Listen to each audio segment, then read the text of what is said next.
আসসালামু আলাইকুম সবাইকে। আশা করি তোমরা সবাই ভালো আছো। আমি আলহামদুলিল্লাহ ভালো আছি। দেখতেই পারছো সকাল সকাল বাজার থেকে মাছ আনা হয়েছে। এইদিকে আমি ফ্রিজ থেকে মুরগির মাংস বের করে নিলাম। এইদিকে রয়েছে পুঁই শাক। এইদিকে দেখতেই পারছো পুঁই শাকগুলো কেটে নিলাম।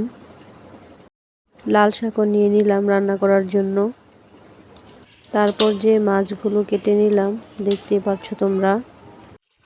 আশা করি আমার ভিডিওটি তোমাদের কাছে ভালো লাগবে। ভালো লেগে থাকলে অবশ্যই আমার চ্যানেলটিকে সাবস্ক্রাইব করে দিবে সবাই। লাইক কমেন্ট শেয়ার করে দিবে।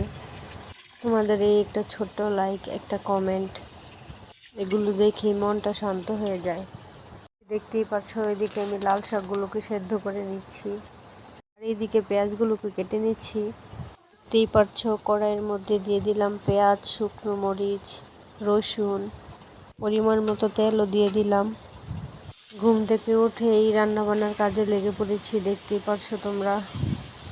আর তোমাদের সাথে শেয়ার করছি। আর হ্যাঁ, তোমরা আমাকে বেশি বেশি সাপোর্ট করবে, ভালোবাসা দিবে। এই যে দেখতেই পারছো মুরগির মাংসগুলোকে ভেজে নিচ্ছি রান্না করার জন্য। মাংসগুলো ভেজে রান্না করলে অনেকটাই সুস্বাদু হয় খেতে। এইদিকে মুরগির মাংস বসিয়ে দিয়েছি। আসলে জানো কি, রান্না মানে শুধু পেট ভরা নয়, প্রতিটা মশলার গন্ধে, প্রতিটা কড়াইয়ের শব্দে মিশে থাকে এক রাস মায়া। কাকে কি খাওয়াবো, কেমন খাওয়াবো, এই ভাবনাগুলোই তো লুকিয়ে থাকে আমাদের নিঃশব্দ ভালোবাসায়।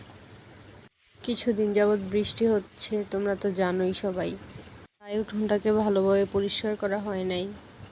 এখনও মাটি ভিজে আছে, ময়লাগুলো ভালোভাবে যাচ্ছে না।